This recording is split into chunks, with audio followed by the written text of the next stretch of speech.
Good afternoon, everyone. It is a few seconds afternoon, so I'm going to use that. My name is Amber Cyprin, and welcome to Frame Fatale's Day 5. This is the last day, and while all good things must come to an end, we're going to kick it off with a bang with the Sonic block. We're going to be doing CoEmpathy, or you'll hear me call her Lexi a lot, with Sonic Adventure 2 Battle All Stories. So we're going to be starting with Hero Story, if I'm not mistaken. And I am down to have a countdown. If we could have a countdown in on the server, that would be great.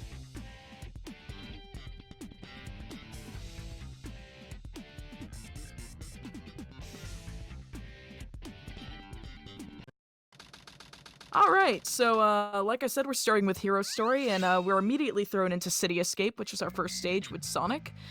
This game has 3 unique playstyles. You have your 2 hedgehogs, Sonic and Shadow, who have high-speed action stages, where your goal is to get to the end of the stage. Then you have your mech stages with Tails and Eggman, where you have clunky shooting mech movement.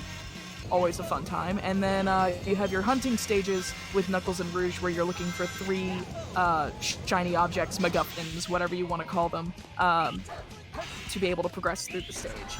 Now, you're going to be seeing Lexi use things like spin dashing, homing attack cancels, and everything to set up for this CE skip, and she does miss City Escape skip, so what she was trying to do there was she was trying to avoid losing too much speed to do a trick off that ramp to be able to fly over the next set of speed pads in a sense that would just kind of shoot her through the rest of the stage. You can see just the skybox for a little while and Sonic falling, and then she would end up a little bit later in the stage, but it's not too hefty of a time loss, especially at the level that Lexi tends to play at.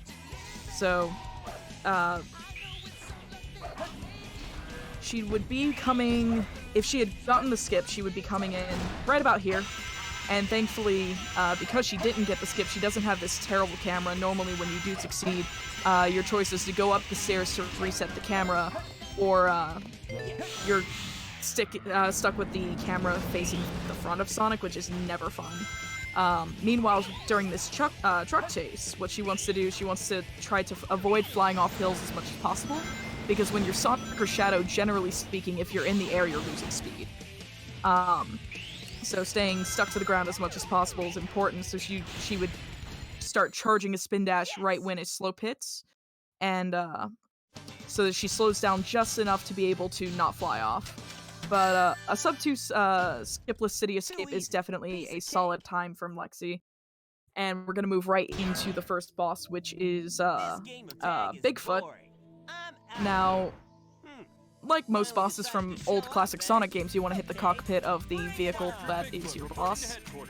And this is no different. We're gonna use these crates that you're gonna see in the battle arena here to be able to reach the height necessary to hit the cockpit before he even has a chance to really start his attack cycle. So that would be 4 quick ones, and he's down. But as he's dying, we're going to move into our first treasure hunting stage called Wild Canyon. This introduces Knuckles' gameplay. His gameplay is slower paced than Sonic's, but he himself still moves rather fast, and you want to try to get through these as quickly as possible. And the way we usually do that is we use hint monitors. And these stages are RNG, so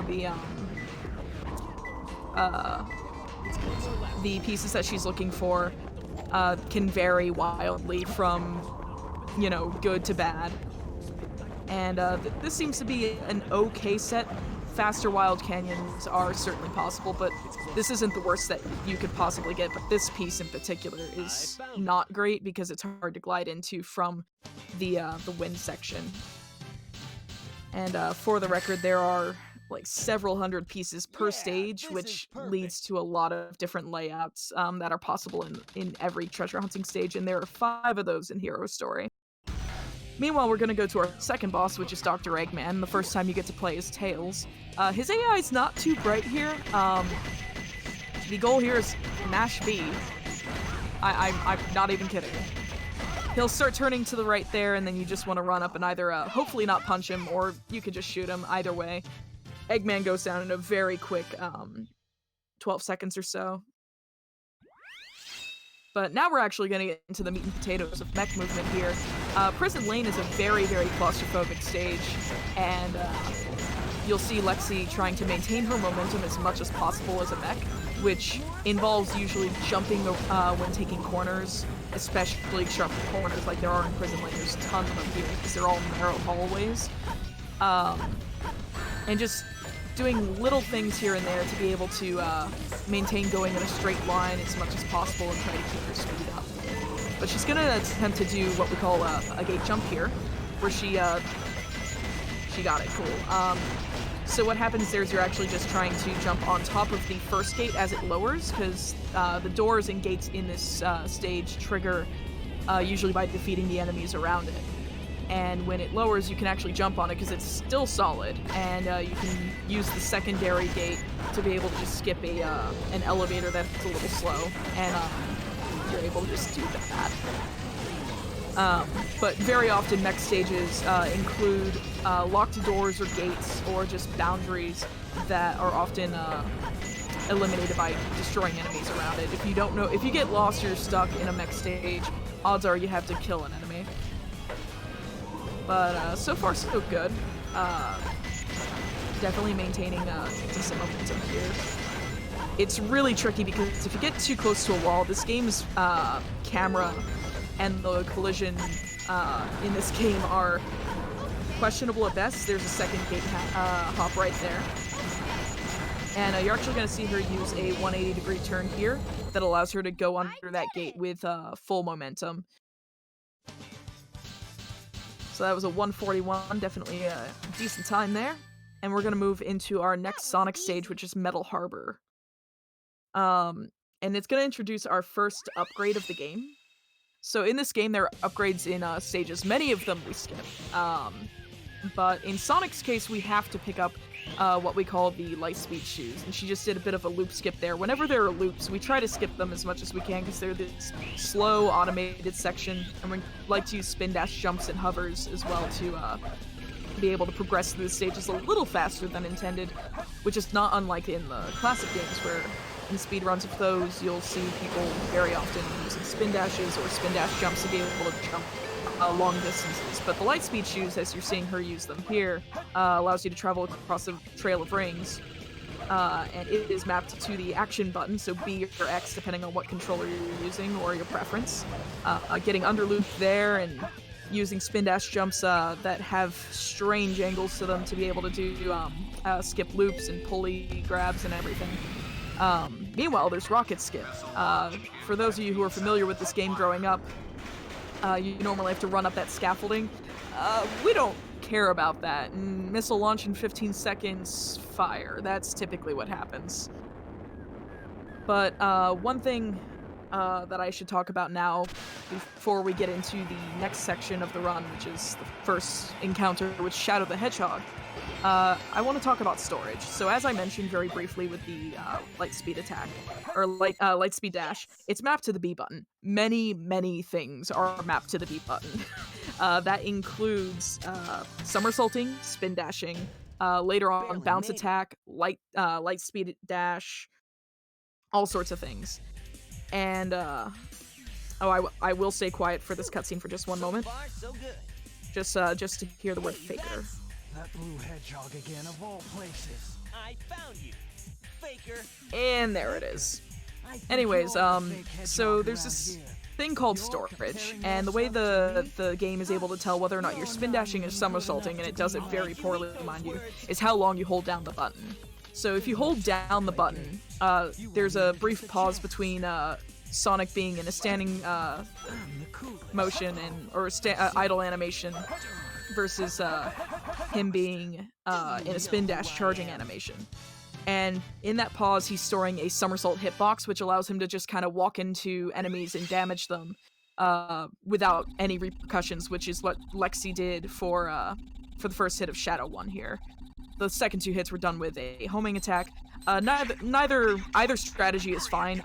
You can either just walk into Shadow with storage, or you can homing attack into him from behind. Either works. But we're gonna enter Green Forest. There is an upgrade in this stage. We don't take it. It's very optional. It's the Ancient Light. Nobody cares about it.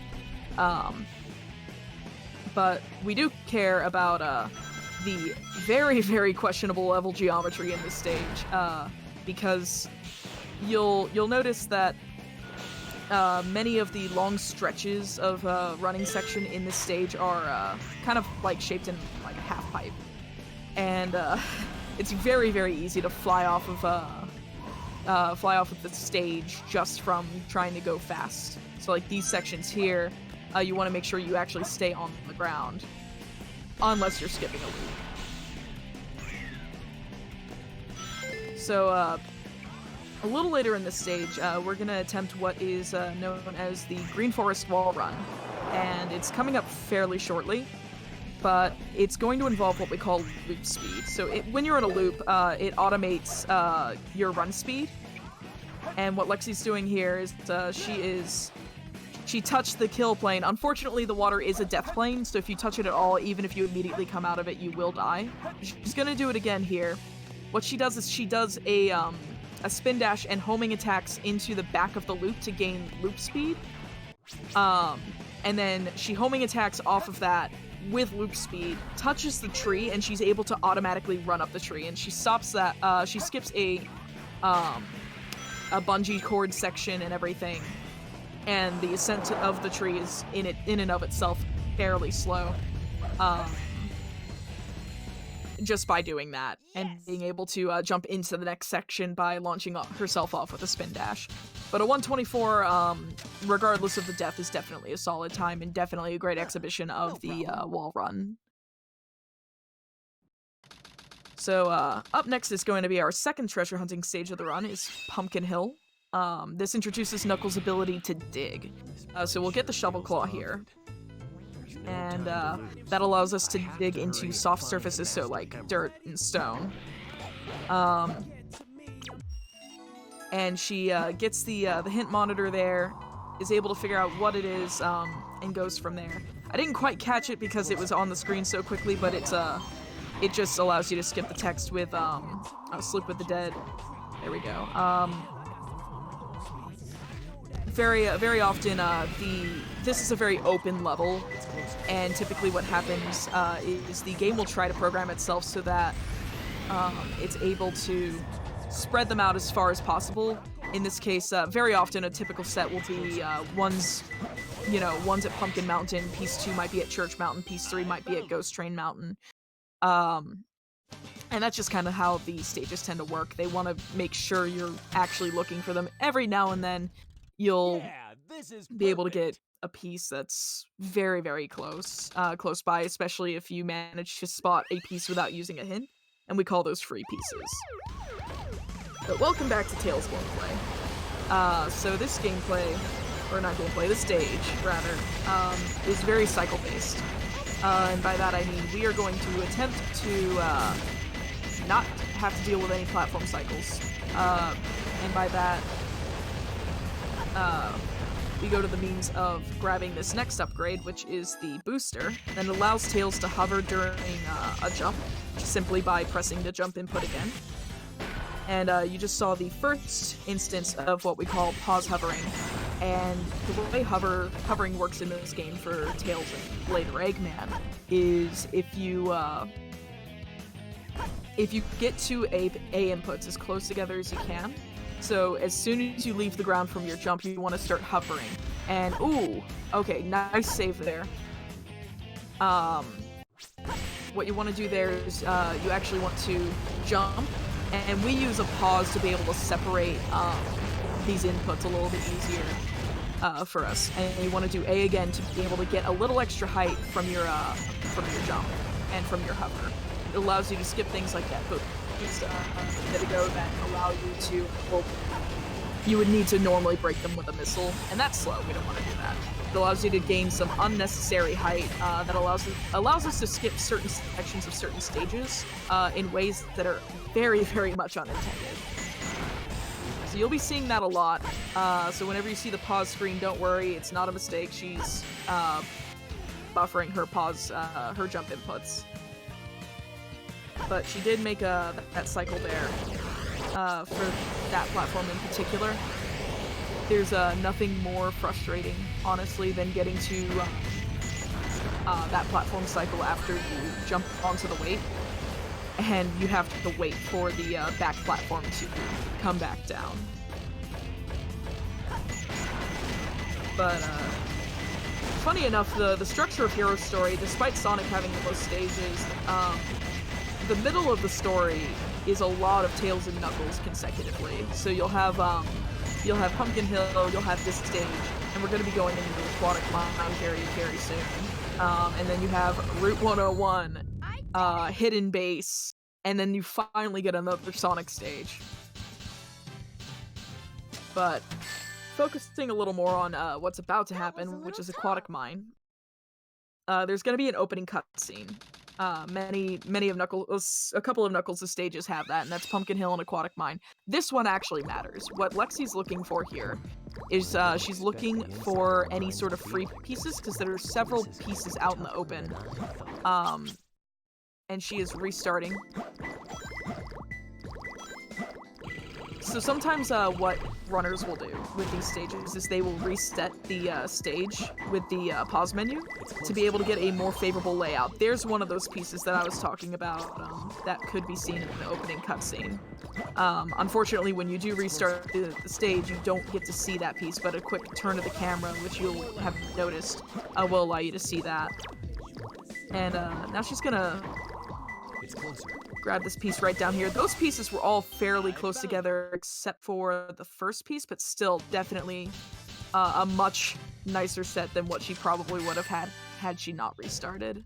Yeah, this is perfect. So as we go into Route 101, I'll talk very briefly about how we go fast on these stages, because there's two of these. There's one in Hero, one in Dark. Route 101 is a kart racing stage. We're not racing anything, we're just, we're racing the clock in the top left, but what we're doing here, you're gonna see, in just a moment, you're gonna see Lexi start wavering back and forth and snaking. What this does is it actually removes the speed cap on the car, and you can actually just keep building speed. You lose speed if you go uphill, you lose speed if you run into a car, you lose some speed if you hit a wall. The most detrimental ones are straight up spinning out by crashing directly into a wall or crashing into the back of a car. And we route out our ring pickups here and our boosts as well that you get for every 20 rings to be able to maintain our momentum as best we can. So we typically use boosts after uphill sections or anywhere we would normally lose speed. So that said, this is going to go on for a little bit. If there's any questions in chat about the game, this would be a good time. A little bit later in the run, Route 280, which is Rouge's version of the stage in Dark Story, there will also be plenty of time to answer questions as well. But for the most part, it is just driving through San Francisco on a highway that shouldn't exist. Because, I mean, look at it. Who drives on this? And if I'm talking a little fast for anyone in chat, don't worry. When we do Dark Story, a lot of these movement mechanics stay persistent through Dark Story as well. If you didn't catch the explanation the first time, I'm more than happy to just kind of briefly touch on it again. But,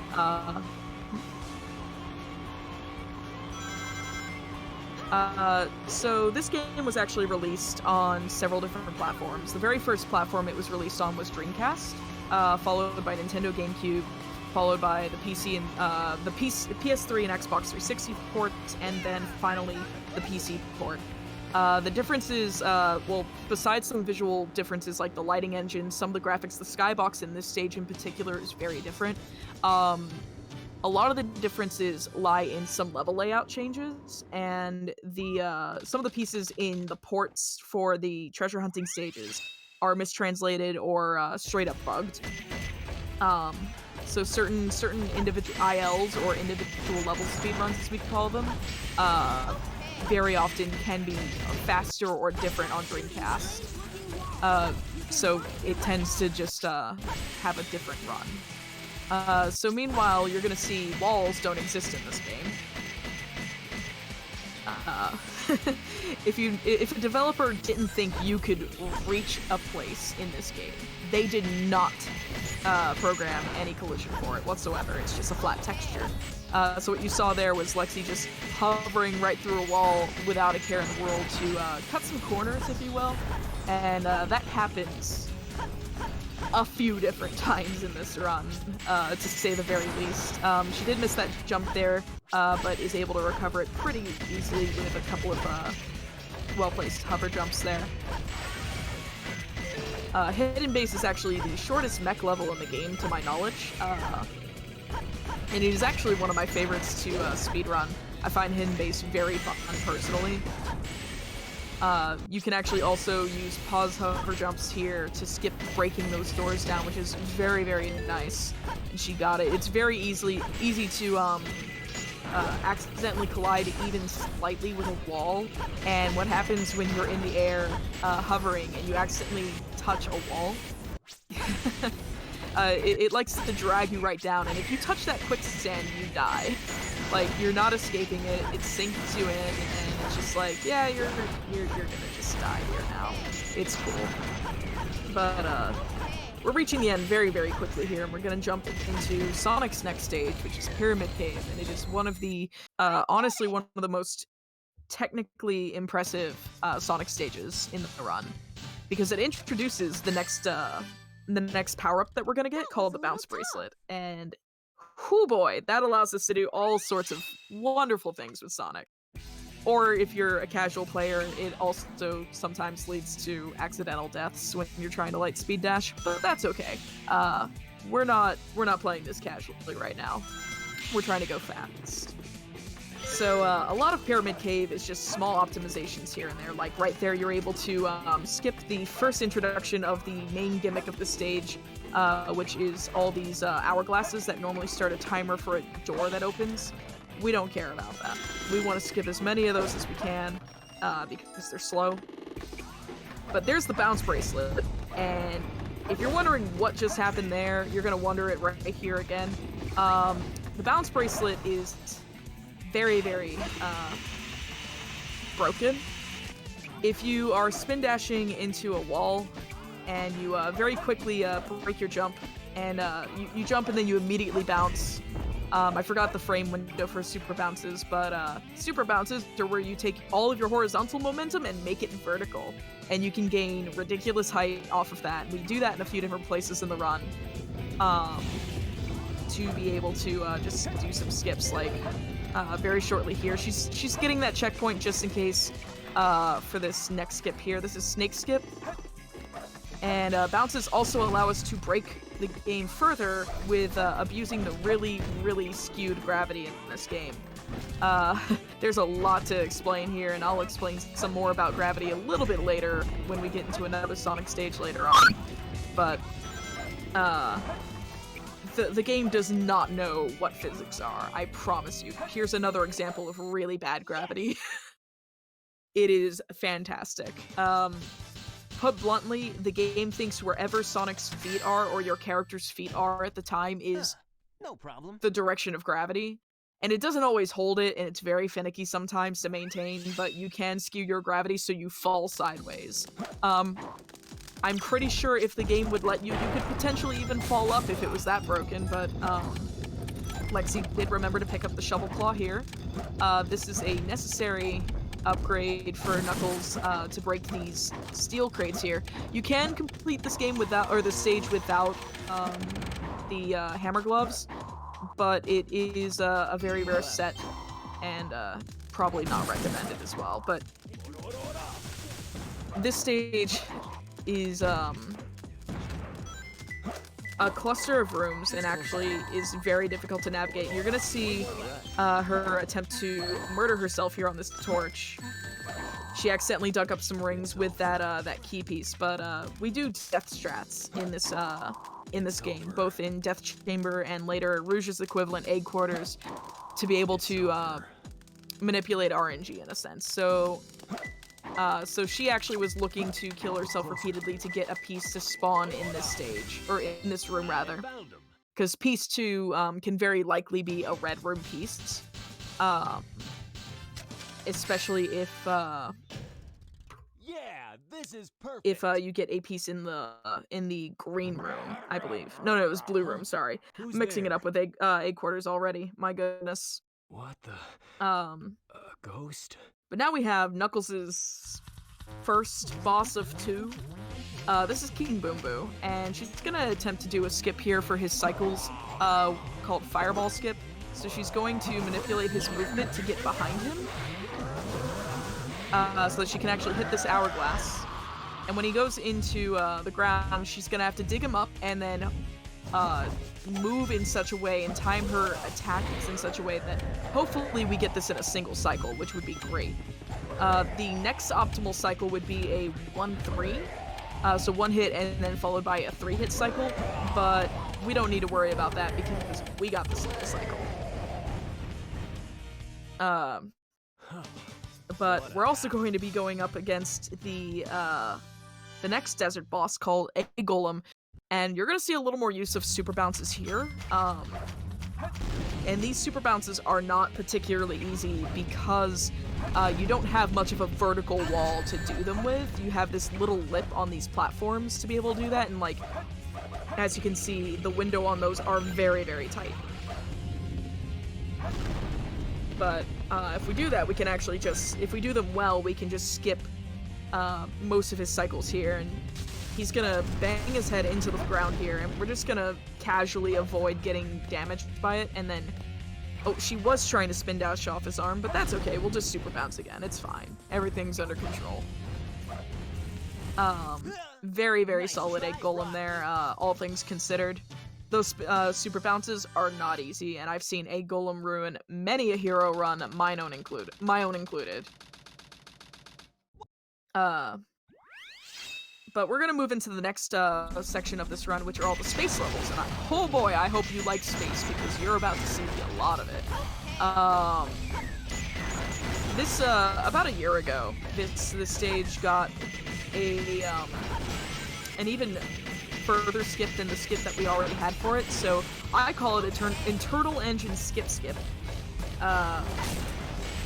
What she did there was, you saw the stack of wooden crates with the black crate as well. So the black crates are actually unbreakable, period. There's no upgrade or anything for them. You just can't break them. And what she did was she went at that wall with a lot of speed, and she broke the wooden crates and got under the black crate, and that black crate, as it drops down, pushed her out of bounds.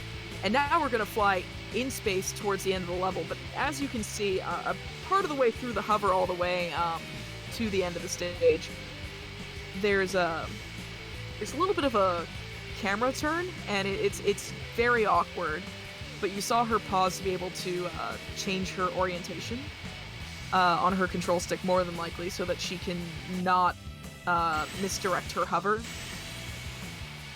And she'll be kind of hovering right over here, and this is where the normal Eternal Engine skip ends. And we're just gonna drop right into the back of the goal ring and completely ignore a good 2 to 3 minutes of stage right there. I gotta do better next time.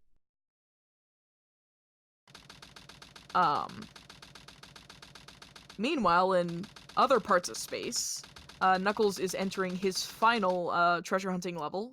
This is called Meteor Herd, and there's a lot of stages that she'll reset. Evil Water Drops is not one of them, though. Evil Water Drops involves going all the way to the top of the level. This level is the largest level for, it's not all the way at the top, what am I talking about? I was thinking of a completely different piece, but it's about halfway up. she's gonna look for another hint monitor, and it's important in a stage this large to, 1, know your hints, 2, know where your monitors are, and in GameCube, and even Dreamcast, there are far fewer hint monitors, especially in this stage. I recall when I was making a switch from PC to GameCube, I used to run on GameCube, originally. The very first hint monitor that you saw her use in this stage just doesn't exist on GameCube or Dreamcast. So my reaction after a while of playing PC and not playing the GameCube version, when I saw a lack of hint monitor, I just kind of like ran over to that and just like got nothing, and I was like, wait, what? But now we're gonna fight Rouge, and Rouge is very, very allergic to Knuckles' hands. And she's also not very bright either. So this boss is gonna last at best maybe 18 seconds at its worst. So Rouge doesn't know how to deal with drill drives, or drill claws rather. And the reason why you want to make sure you get this boss done quickly is because at about 18 seconds or so, the floor opens up and they start flying up in the air uncontrollably, and it's really, really hard to find Rouge after that. It's not fun. So definitely GG's to Lexi for destroying Rouge. And now we're going into Crazy Gadget. If you thought us having a skip for Eternal Engine skip was funny, Crazy Gadget also has a skip for its initial skip.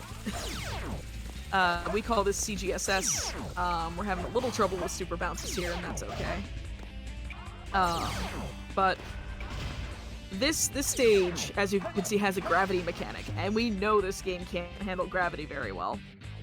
What we're gonna do is we're going to abuse the geometry of kill planes, because strangely enough, just like that checkpoint is also notoriously awful for its hitbox. It is just practically non-existent. But what she's gonna do is she's gonna do a very specific angle of a spin dash jump to be able to get right in between these cracks and these kill planes that you can't see. And she's gonna be falling right to the goal ring at the very end here. If she lines herself up right, there we go. Excellent first try, CGSS. Kudos to Lexi, and we're gonna go into our second to last hero story boss. If you thought Dr. Eggman's AI earlier when you fought him as Tails was laughable, this isn't much better. He is a little more dangerous because he has this giant laser that he can fire at you, and it does take a chunk of health. But he's also fairly unintelligent and also can't run past a certain boundary. So right around where Lexi is, there's like an invisible wall for him for some reason or another. And the same thing pertains to the Dark Story version of this boss where you fight Tails as Eggman. They can't go any farther. But definitely swiftly eliminating Eggman, not caring about the laser whatsoever, and we're gonna go into Final Rush. This stage also has a major skip. There's several variants of it. Lexi likes to use a variant that involves there's a bounceless and a bounce variant. The bounceless version is safer, but slower, and then the bounce variant is faster but a little more difficult. But we're also using skewed gravity here, so she actually jumped off that rail in at a certain point in its like slant that you have very skewed gravity here. You can see that Sonic's essentially falling sideways, and she's using her in-game timer in the top left to be able to time how long she's been falling like this, along with visual cues in the background to position Sonic to be able to dodge a bunch of kill planes. At a certain point, it's usually like 16 or 17 seconds, I think it's 17 for bounce, she turns Sonic, resets her gravity with by like pressing up on her control stick in a way that no longer maintains the sideways gravity, and she then proceeds to fall. And she's also using a visual cue in the skybox with the Earth as well, and she's still falling through kill planes, or falling around them rather. But now she's just kind of falling right down to the goal ring, and should be done with this in a swift, probably 123.44. definitely a solid final rush there. And as Hero Story comes to a close, we're gonna be fighting Shadow the Hedgehog one more time. And his AI is also not very great. You're seeing a pattern here, I'm sure. So there's actually a way to time your homing attacks in such a way that you're able to catch him at the end of his homing attack here. Because what he does in response to being hit is he'll jump and then do a homing attack, and right at the end he's no longer invulnerable. And is able to be damaged. Unfortunately, she did take a death there, but that's alright. We'll just do it again. You'll be able to get another demonstration of Shadow's AI. It is difficult to time those homing attacks, especially, like, in like, any sort of, like, nerves or anything like that, or even just, like, the slightest, like, you know, miscalculation in your rhythm, like, can completely just throw you off. But that's gonna be Hero Story, and I am not sure if we're gonna be we are not closing the game, I believe, to be able to proceed in the run, because there's something up with the game. You'll notice, for anyone who's ever played this game before, and even for those who haven't, after every stage you would normally collect what we call an emblem, and there's a whole cutscene around it. It's just golden winged emblem with Sonic's face on it. It spins for a few seconds and then it counts up. There's 180 emblems in the game, and Hero and Dark Story have, I believe it's 16 and 14 each. And those cutscenes together take a while to play out. It takes about 3.5 minutes total in the run.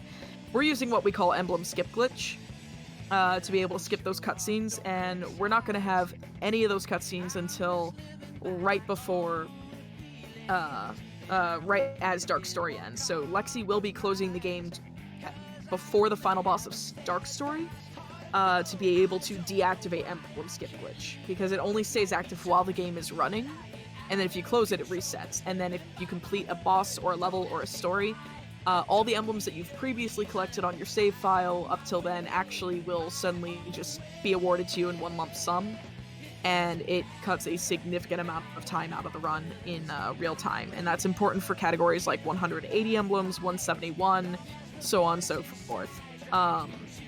And all stories is also done in real time as well. Typically the individual stories, so like Hero and Dark, are done by in-game time. We don't do that for all stories for pretty obvious reasons. But that said, the credits are rolling. We'll have the credits rolling in Dark Story as well, I believe, because you need, in order to unlock the final story of the game, hence all stories being the category name, you have to have both the Hero Story emblem and the Dark Story emblem. Without collecting those, because of emblem skip glitch, you can't unlock Last Story. But now's another good time for any sort of questions, if you have any questions about, like, specific differences or, like, movement tech, because there's a lot to cover and this game goes very, very quickly. This would be a great time.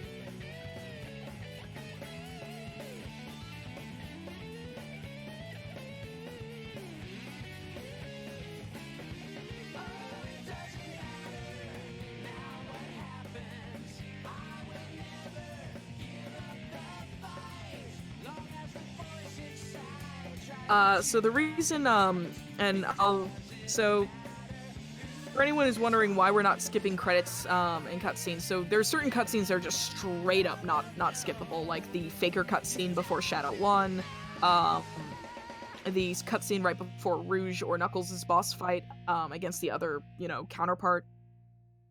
Those just aren't skippable, we can't do anything about them, or even the cutscene before Bigfoot, you can't skip that.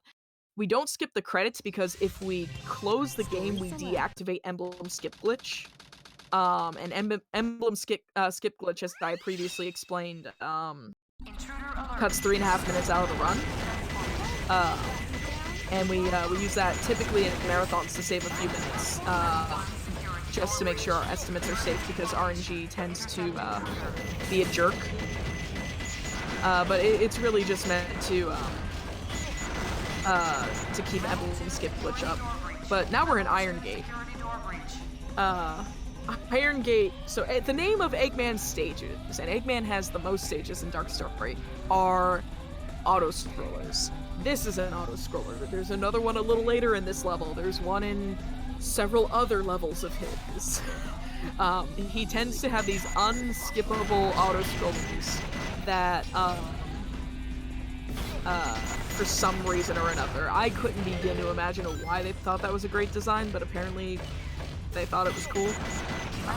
It does give you a little bit of breathing time in the run, lets you reflect a little, and lets you just kind of like, especially in an all stories run, lets you just kind of decompress a little and think about what's coming up next.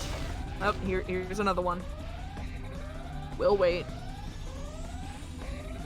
A lot of runners like to do really dumb things during these. I had a habit of just kind of like going around in circles or whistling repeatedly. There's also, interestingly, there's a ring route that you can get to, and Lexi doesn't use any of these ring routes, but you can get 80 rings to be able to cross the checkpoint and earn the award of speed shoes, where at the checkpoints in this game, depending on your rings, you get items for crossing the checkpoint with certain ring thresholds. 80 to 89 rewards you with speed shoes, and it lets you just kind of zoom through that hallway after the elevator fairly quickly and saves like a second or two. I'm not sure actually off the top of my head how much it saves, but it doesn't make too much of a difference. 2 minutes flat, or nearly flat, for Iron Gate is definitely a very solid time. And if you thought Bigfoot was embarrassing for its boss AI, you haven't met Hotshot. Hotshot is Bigfoot's cousin twice removed, and you can actually gain control of Shadow before the camera's even on him. And you just kind of homing attack jump up to him and just jump into his cockpit several times. So we will actually delay this last hit a little bit, because if you hit Bigfoot on the final hit a little too early, he kind of does this hilarious thing where he just flies infinitely, and it does cost time, rather than him falling down to the ground in a pile of cinders. But now we're going to move into Dry Lagoon, which is notorious for its RNG.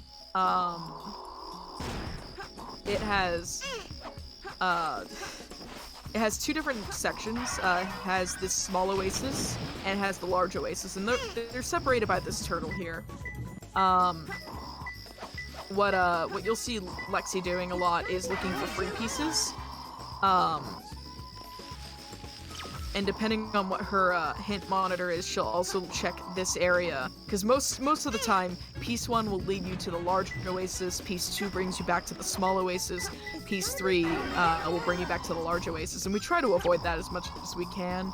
And this is one of those sets. Thankfully, Piece 2 did not make her have to climb really high up into the small oasis, because the small oasis is a very vertical section of the level, while this is a very horizontal version, or not version, but section.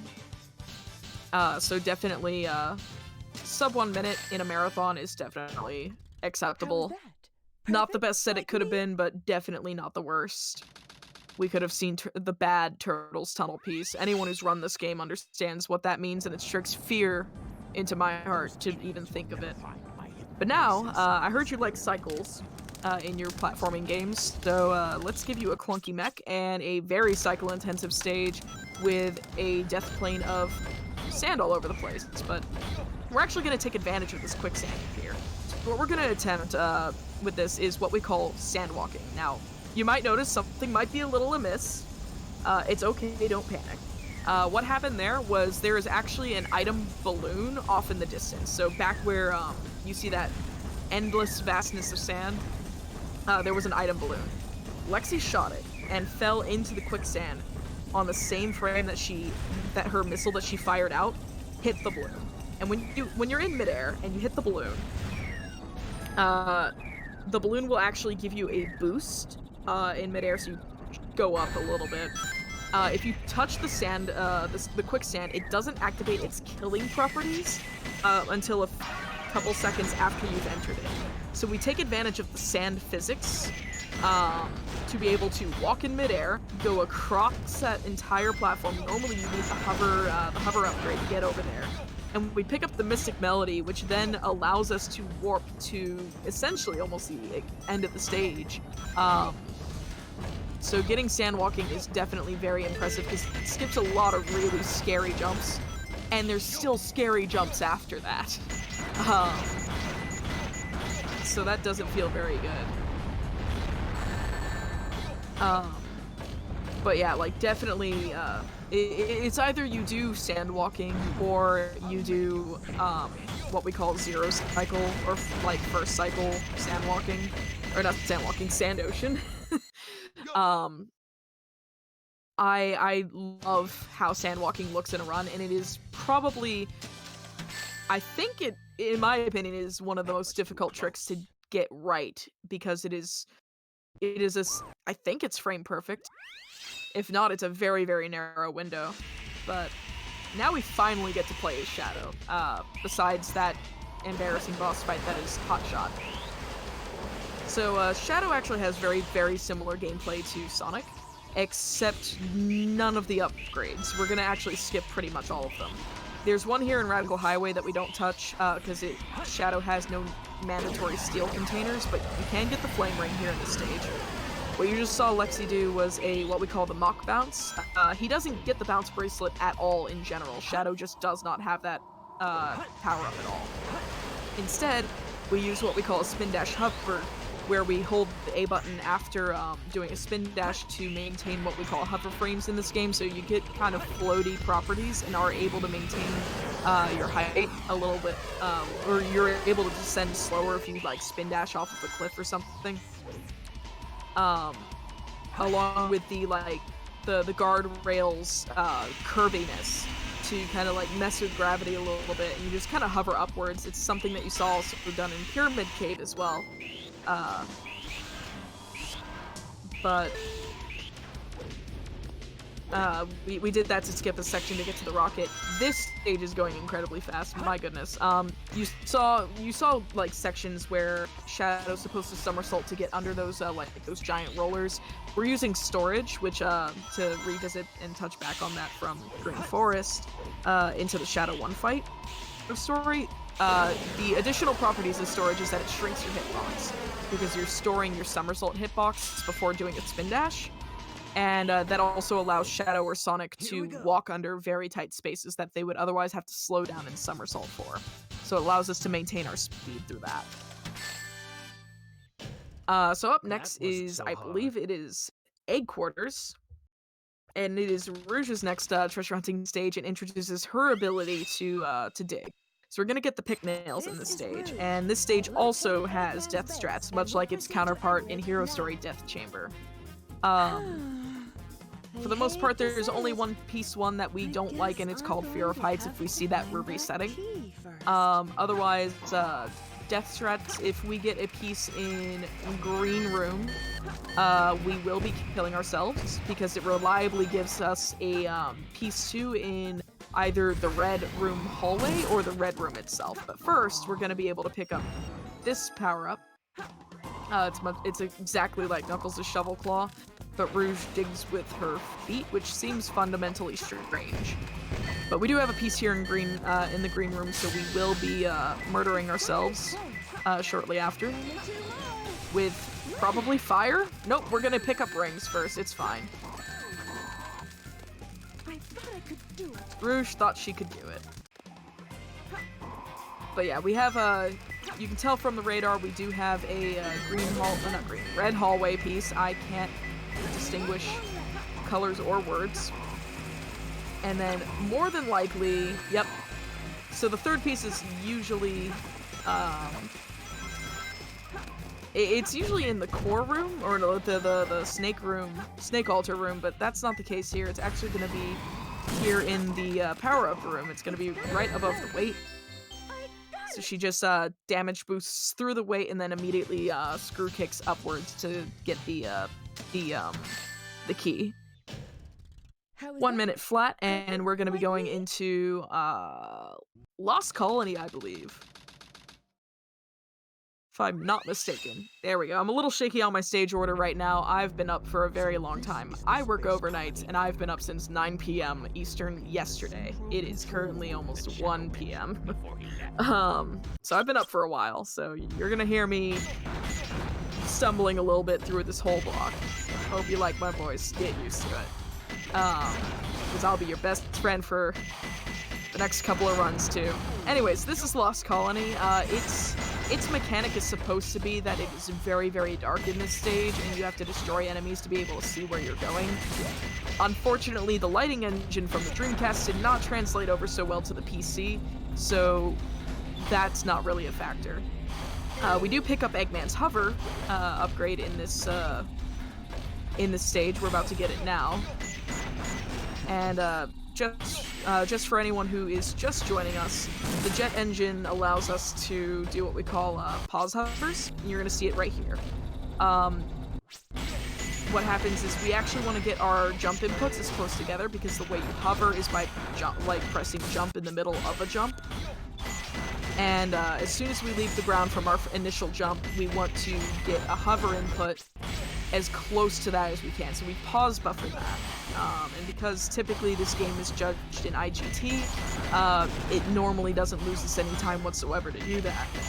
In RTA categories, it does cost a little bit, but having reliable jump hovers versus dying, for example, is definitely, like, we'll take safety over death, thank you very much.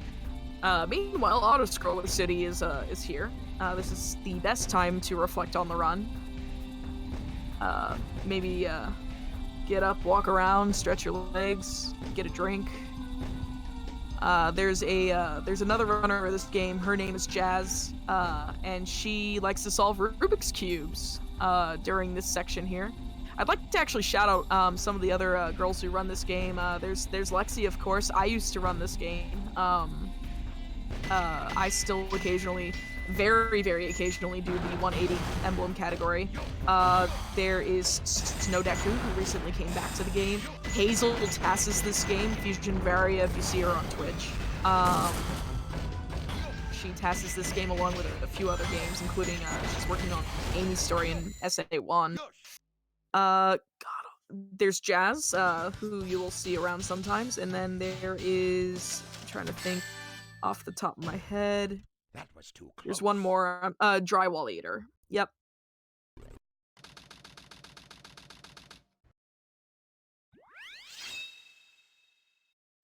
So now we're gonna go into Weapons Bed, which is arguably Eggman's fastest level and probably the most enjoyable mech level in the game.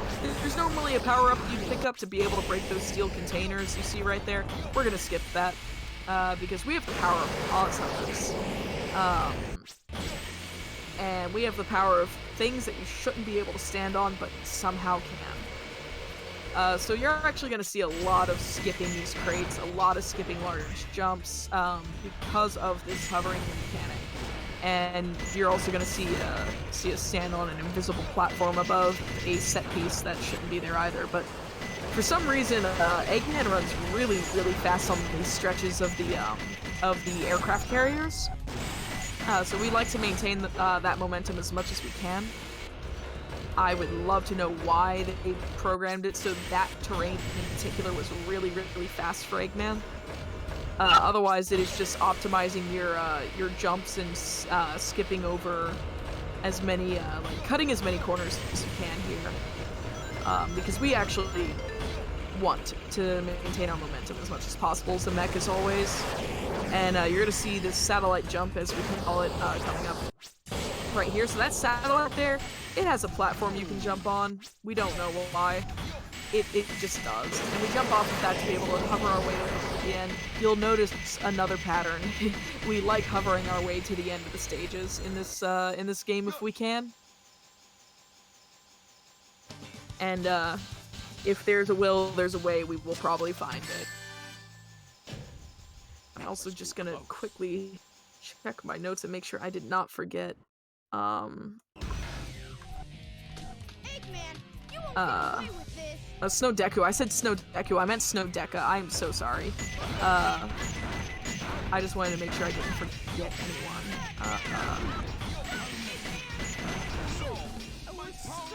off the top of my head that I'd like to shout out. Also, Eggman, Tails' AI is not is not great.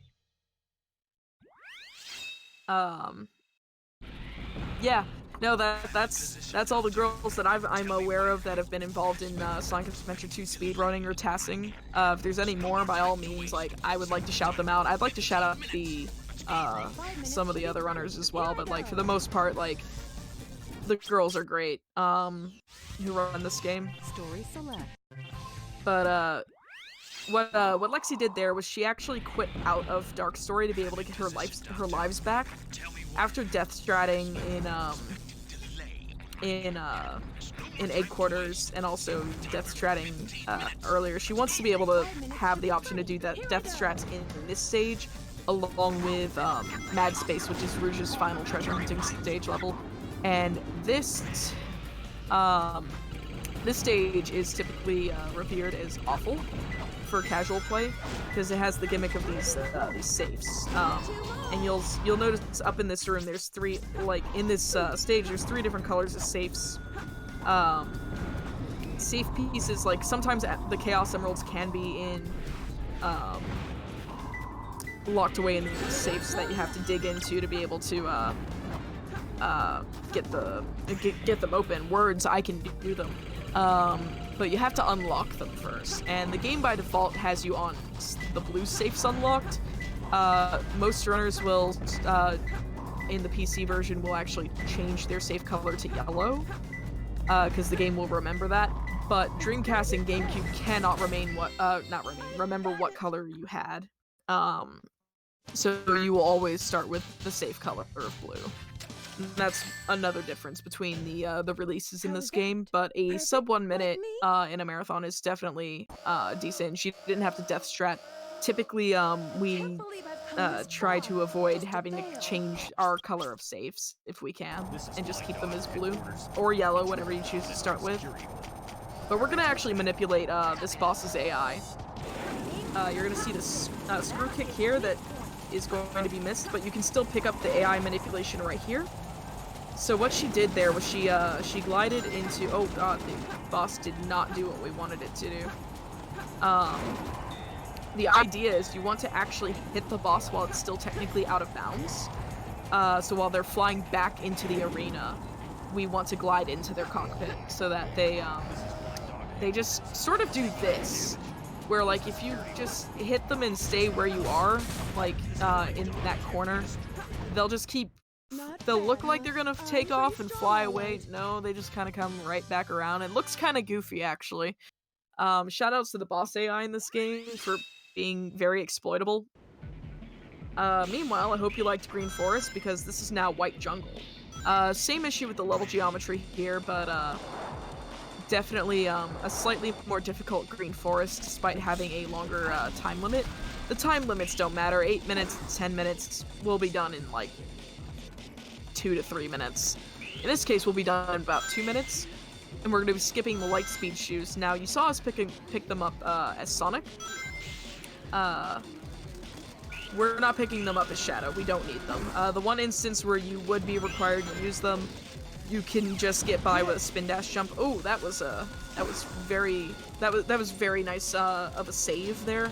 What Lexi was trying to do was trying to jump off of the weight with that spin dash jump and try to maintain her momentum when she jumped off the weight to be able to get across, but didn't quite have the height for it. Was able to double back and just hit the spring to save herself there. Very brief wall run, just to cut a little corner here.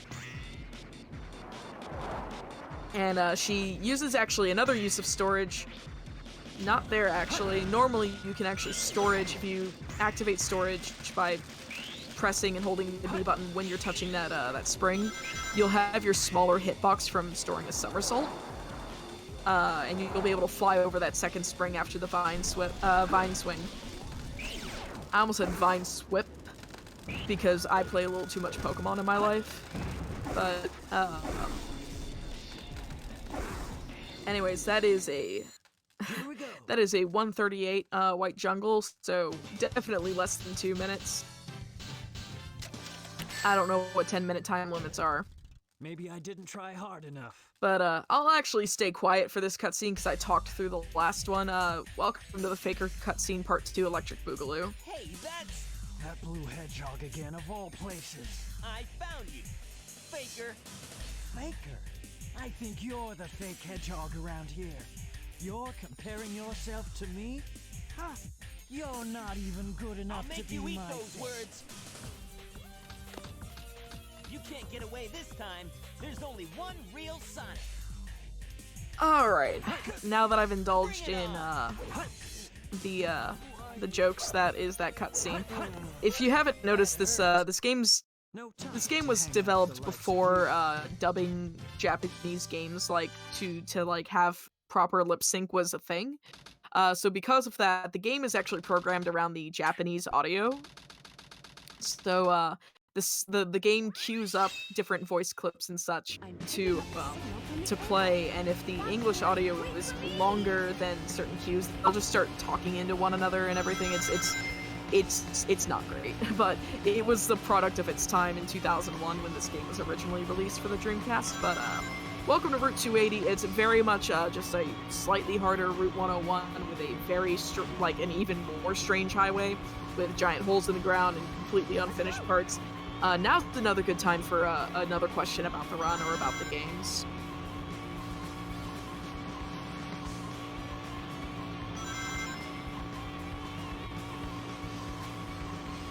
So the one thing that's actually worth talking about in Route 280 or even Route 101 is whether or not the cars are random at all. So, short answer is no. They're actually they're all pretty cycle-based, if I'm not mistaken. This is true of Mission 5, and I believe true of Mission 3, or Mission 4, which is don't hit the... No, it's Mission 3 that's don't hit cars. So, generally speaking, whenever you are... if you drive consistently and get to the same point at the same time, it should remain the same. My knowledge could actually be a little off there. For some reason, I'm under the impression that they're static. I remember Mission 3 as being static. But, if someone who remembers a little bit better than me, because I haven't run this game in a while, if someone remembers better than I, by all means feel free to correct me in chat. That is totally a-okay.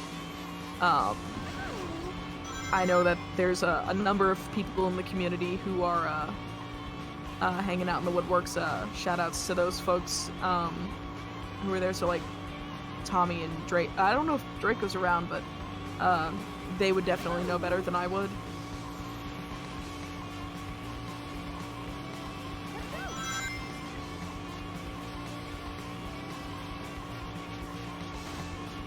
But I'm just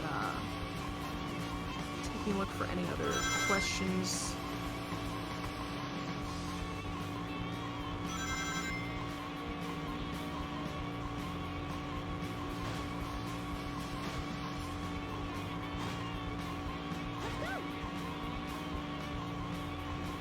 But yeah, definitely, yeah, there's a number of great runners, like ID Geek. Why is Rouge driving drunk? That is because she is trying to go fast. But no, I definitely did shout out Jazz. D-Trader1 is another, fantastic runner. Talon2461, who is a 180 emblem runner, is fantastic as well. Shadow, they're in that blue plane. Spotted at 11 o'clock. How are you able to do this well with this little sleep? I am not running the game. My name is Amber Cyprin. I am the commentator. CoEmpathy or Lexi is the runner.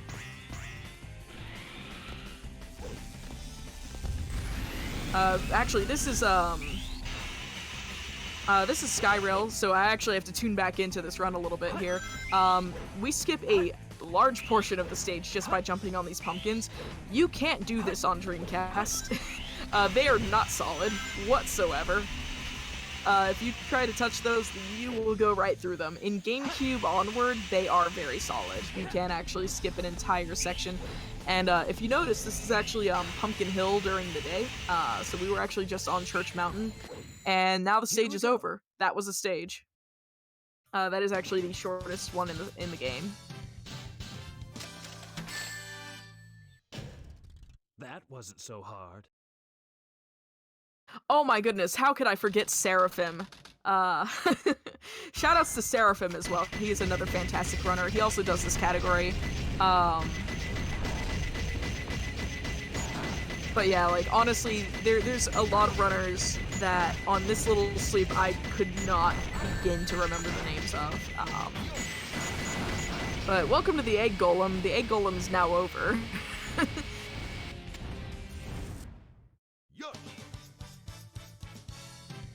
Are there differences between GameCube and PC? Yes.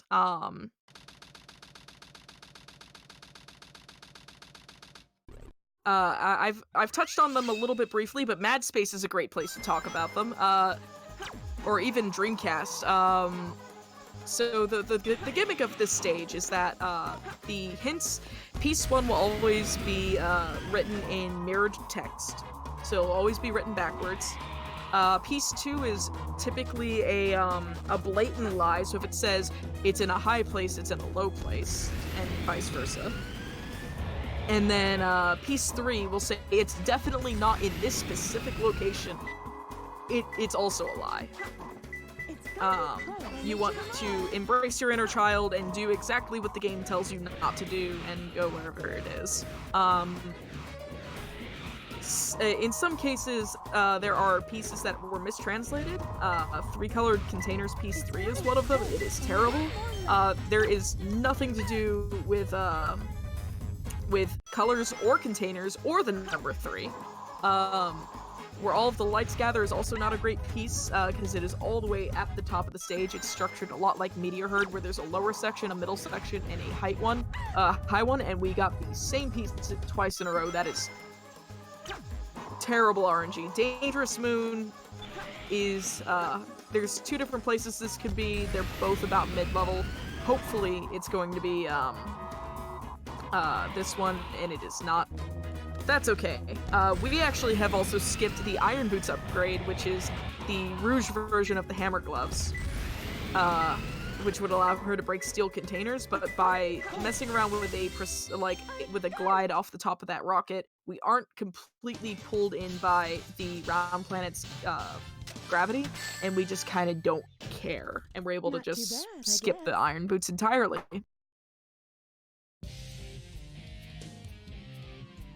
But now we're back into this boss fight, and Knuckles is very allergic to Rouge's feet, just like she's allergic to his hands. Exact same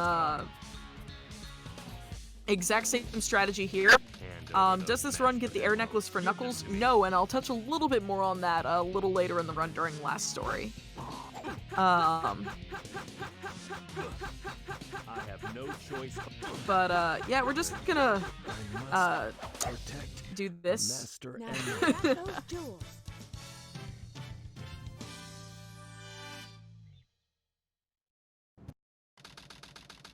So the next stage here is going to be Cosmic Wall, and going back to stages that have skips for their skips, this has a skip for the skip for the skip, or CWSSS.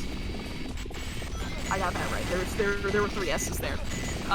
So as you can see, the hover mechanic is a little different in this stage. What happens here is that hovering causes you to gain height for a certain amount of time. Eventually you'll start descending, but we want to take advantage of gaining height and the fact that the developers still think walls shouldn't be solid. Or in this case, ceilings. So coming up very shortly after, she's not going to get the checkpoint here, but coming up right about here, we're going to avoid this spring. And we're actually going to avoid some kill planes. We're going to wedge ourselves right about here, and we're going to gain some more height. Avoid this kill plane here, which you can't see, and then we're going to fly through this. And there's some visual cues to be able to allow us to do this. Now she's gonna turn and line herself up with a certain part of the skybox in the background, using usually the tires. There's no tires, towers. And Eggman's usually his leg or his gun. And she's gonna turn and just avoid some kill planes using the pieces of the stage in the top left corner that are popping in and out of existence. And we're gonna be like this for a good couple of minutes, so I'll actually take some more questions from the chat. So I hope you guys like space. There's like a good 3 minutes of it. This skip actually was debuted at the grand finals of the Dark Story Speed Gaming Tournament, and that was very, very impressive to see, put on by Dej, and I believe it was Ethmar? Was it Ethmar? Seraphim, you commentated that. Please correct me if it wasn't Ethmar. But definitely get up, stretch your legs. Is this actually faster or just easier? It is both, actually. It is actually faster to do this rather than doing the entire stage. The original Cosmic Wall skip, so the skip for the original skip, it was slower to do the full skip, rather than doing like half the skip and then proceeding to do a very optimal version of the like second half of the stage intended, or as intended. So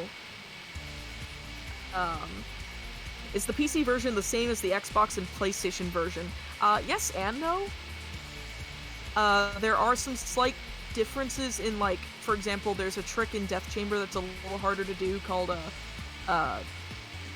booty clip, and it involves like clipping through Death Chamber using a box. It can still be done, it's just much more difficult, I believe. But yeah, I heard you like skip, so we found a skip for your skip. So you can skip other skips. I can't do this, I'm too tired.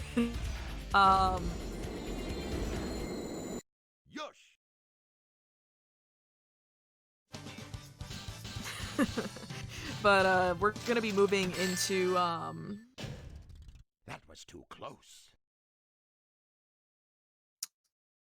what am I looking for?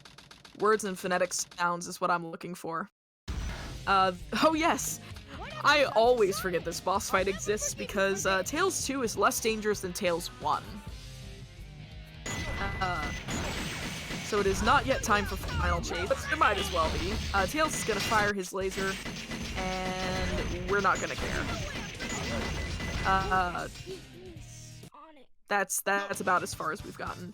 But Lexi is absolutely killing it right now.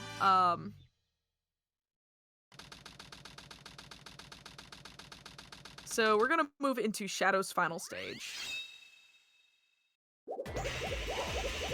This is called Final Chase, and I'm gonna explain something that I haven't explained yet, and we're gonna explain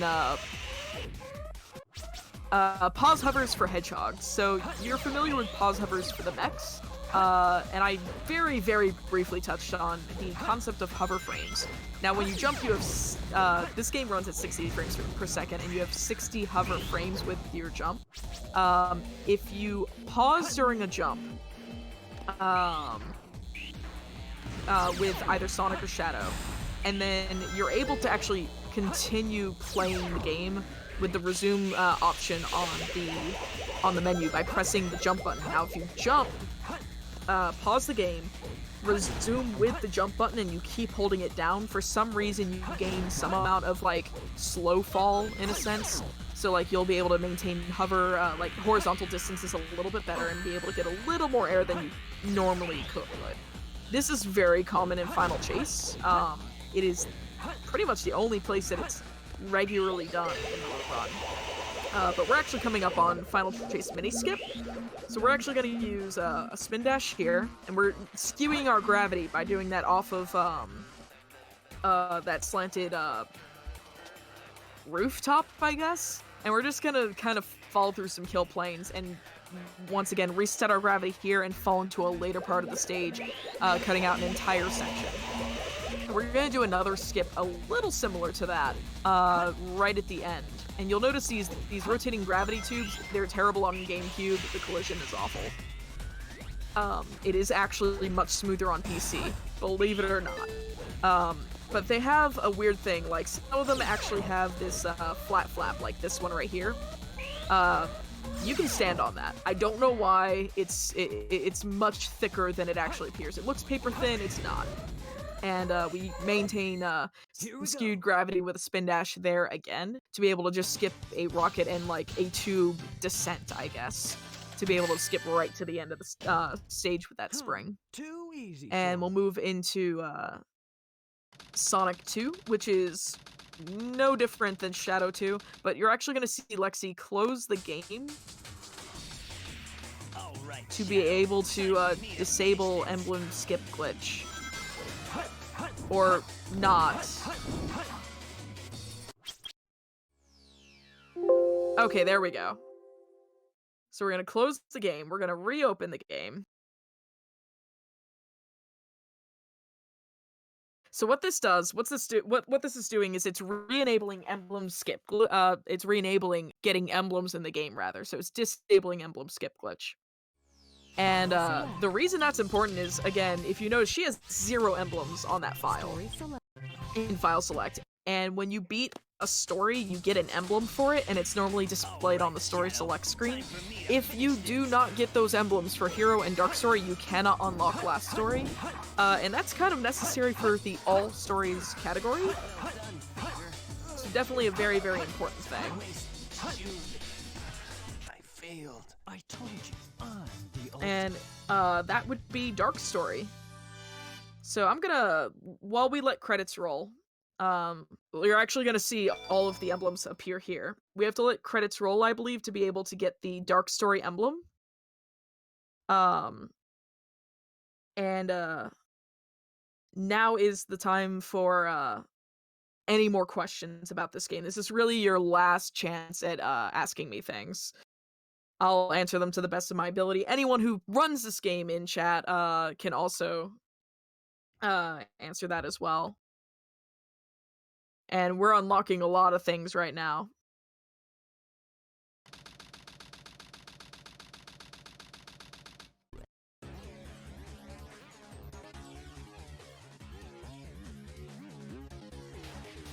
We are looking for questions about the games. What is the worst version of this game? I personally feel it is the PS3 or 360 version, but they're serviceable.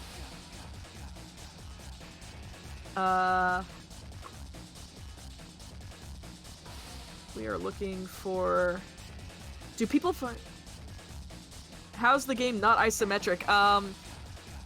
Well, my run is up next, and you'll understand very quickly what isometric looks like. It is... We're actually kind of... This Sonic block is actually quite interesting because we'll be going from full 3D to pseudo 3D via the isometric viewpoint of my run Sonic 3D Blast to full-on 2D with Sonic Mania. Sonic Mania plus Encore Mode by Claris. But what is the fastest version of this game? That is the PC version, which is what we're running on now. How can you accelerate the car in the kart levels? You hold down the A button and you go. But no, in all seriousness, you actually, the reason why you see skidding and snaking during the kart stages is you're removing the speed cap. So that you're actually able to, like, maintain a bunch of speed as you go through.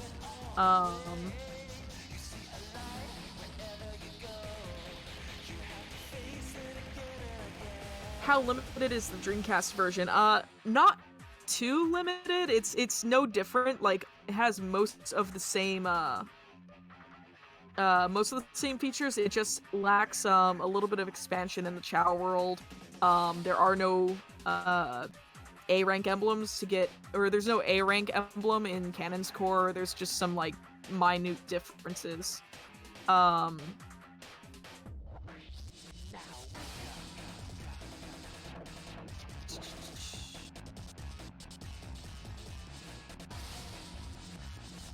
let's see. Sorry, I'm trying to, like, keep up here.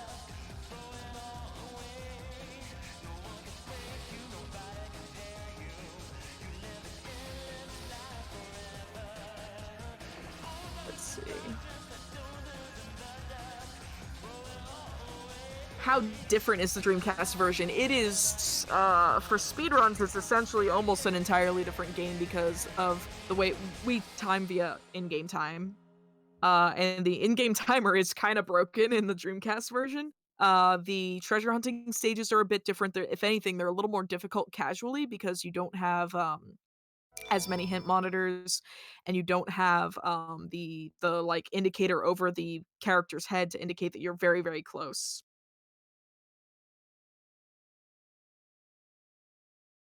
When was the last tech found? I'm actually not sure.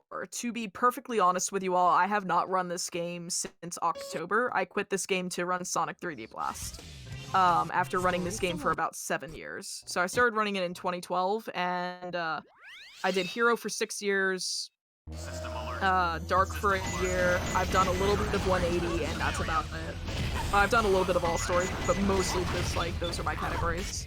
But it also depends on the kind of tech you're talking about, because new things keep getting found because you can abuse physics in this game. Like many 3D Sonic games, you can abuse physics, but,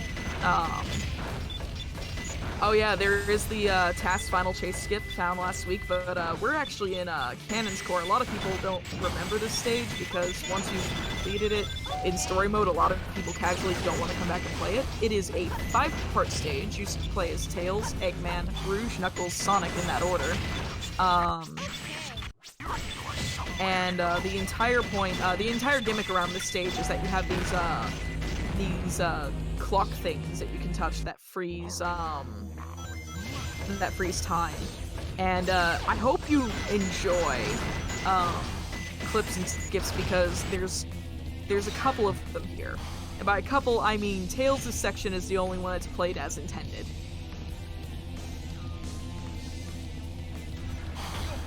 How come time stops when you touch the switch but the doors can still open? Honestly, Argic, I couldn't tell you. I wish I knew what the logic was behind that because it just doesn't make any sense. But you're actually going to see us take advantage of that. So what Lexi's trying to do here is she's trying to make a particular block cycle here. And using this block, we're going to pause hover jump here, land on top of the sliding door as it's open, drop down, and hover to the left, and we're going to hover right to the end of Eggman's section because skipping entire sections of a level is hilarious.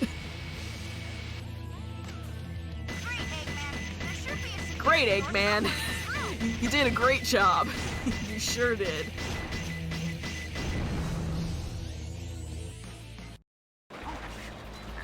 Meanwhile, Rouge is going to ignore the fact that this waterfall exists. Water pressure means nothing to her. And we're going to just kind of clip right back into the main room we're trying to get to. We have to touch this switch to unlock the capsule button here. And then we're going to wait for this block cycle here. Touch the switch so it freezes time, and we're going to make our way right back to the switch, press it, and Rouge is done.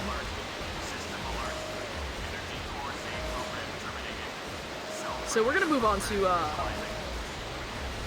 Knuckles' section, and for the person who asked, does this run get the air necklace? The answer was no, and this is why. Normally you'd want the air necklace casually to be able to complete this stage. I did not for my very first casual playthrough when I was a kid, and I regretted everything. But instead, we're just going to kind of fly through everything because we're able to clip through the stage. And we're not going to be underwater for very long, so that's why we don't need the air necklace in this run.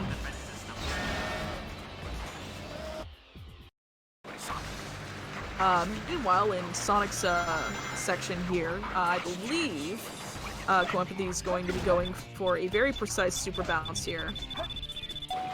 She did not quite get it. I don't know if she'll try again, but she said that she would try once before the run started.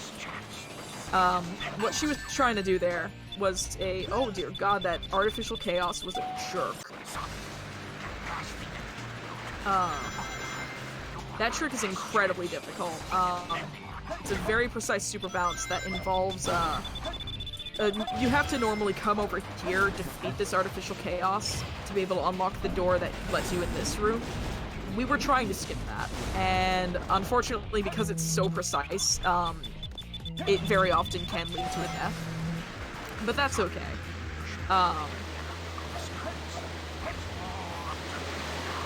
If anyone's ever played Sonic Adventure 1, this will look very familiar to you from Lost World. This is just essentially the final stretch. We're gonna slide down this water slide. There are no hazards here. You cannot die.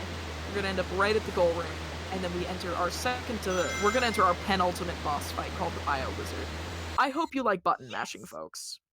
And I hope you enjoy Pizza Hut. Does anyone here like Pizza Hut? Let's ask that. Does anyone here like Pizza Hut? I'm asking this for a very, very specific reason. Shadow likes to make certain noises when he uses his homing attack, and we're gonna be doing a lot of that. We're gonna be holding a very, very specific angle as we rapidly homing attack into the back end of this boss. And we're going to, because the boss, you kind of bounce off the boss, we're gonna use that to just kind of bounce our way up. There we go. Oh. So this is actually dependent on your speed you have, as well, mostly your control stick angle, not necessarily the speed of your mashing, though it does help. And this category in particular is very fatiguing. By the time you reach Bio Lizard, if your hands are tired, mashing can be very hard. But keep the huts up while we hut our way to hopeful victory. Because this boss fight is essentially a glorified, like, 3.5 minute auto scroller. There we go. That is what that's supposed to look like. We'll get there. So spam your best pizza emotes.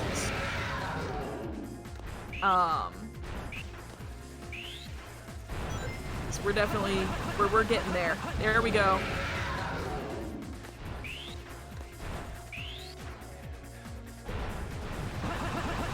I'm just enjoying all the hut spam in chat. This is fantastic. All the pizza spam.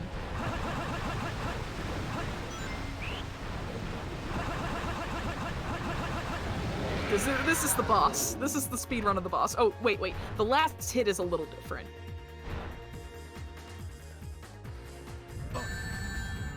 The last hit involves just kind of floating to the... Oh no! Oh no, Lexi! Well, this gives us plenty of time for more Pizza Huts.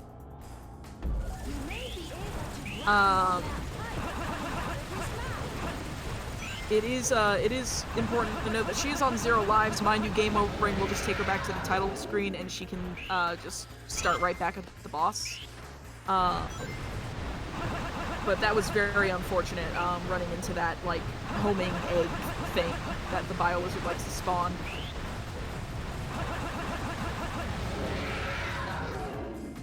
Like, this is definitely not an easy not even a category. This is not an easy run. It's easy to pick up, very, very difficult to master, but we need to muster all of our, like, wonderful Pizza Huts, for Lexi here and for Shadow.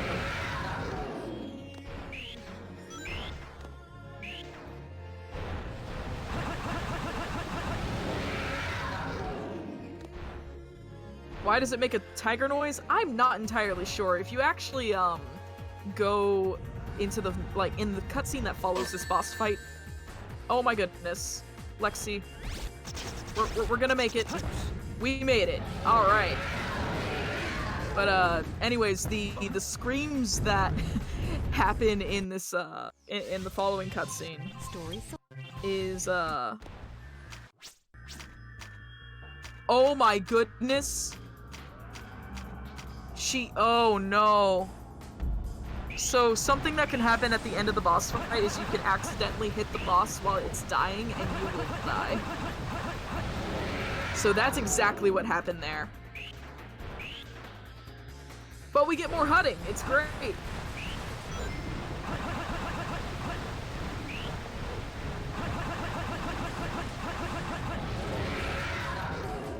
I've actually died to this boss in a very same way. So that is very unfortunate. The price we have to pay to skip a 3-minute auto-scroller is very, very steep. But we get the best spam out of it, too. So, what's everyone's favorite pizza topping? I prefer mushrooms and green peppers, personally. I think that's the one true pizza. Some people might like that, a lot of people don't like mushrooms. But this is also easily one of the best boss tracks in the game.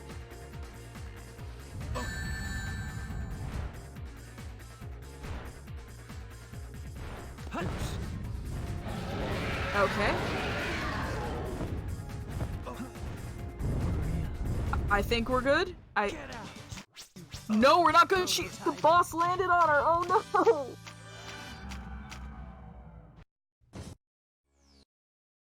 Wait, excuse me?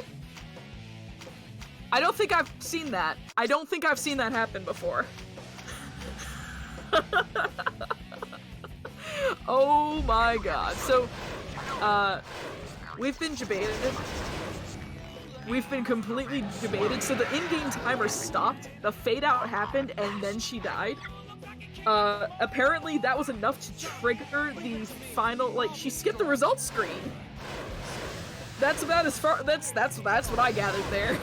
Oh my goodness. She died just late enough for the game to not care. You need rest. Let me give it a try. I've been bamboozled, debated, led astray.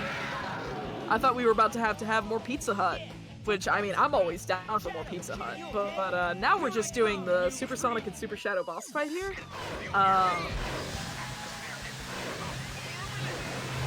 Literally, you have to just avoid the lasers, avoid the eggs, and just slam yourself into the red swelling area. This boss is very, very straightforward.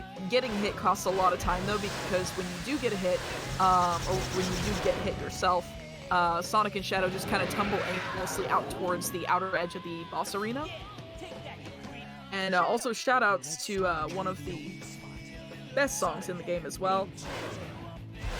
But yes, pop BioLizard's pimples until he dies. But that's an example of what happens when you get hit. It is awful. It actually pushes you all the way out to the outer edge.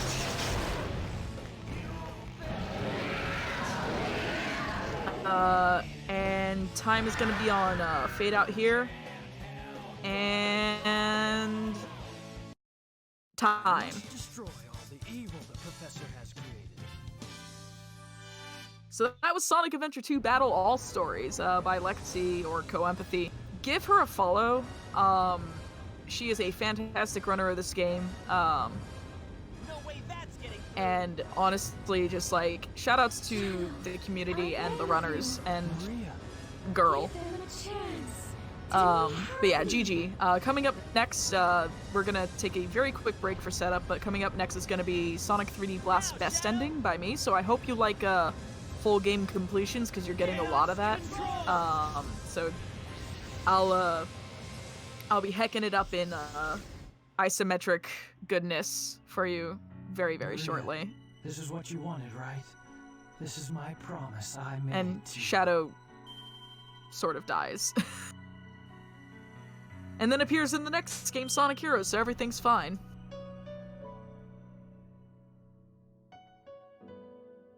But yeah, thank you all so much for tuning into Sonic Adventure 2 Battle, and stick around for the rest of the Frame Fatales, the rest of the Sonic block, and shoutouts to dying and also being fine at the same time. That was fantastic. That was probably the highlight of my day so far. But yeah, we'll be enjoying ourselves with some credits music and a cutscene that plays during the credits. Enjoy that, but yeah. Do you really think that the professor created him Oh, Shadow. We should be good to be able to flip through them. I'd like to be able to get set up. He was what he was. Alright. A brave Bye, chat. I'll and see you loyal guys in just a hedgehog few minutes. who gave his life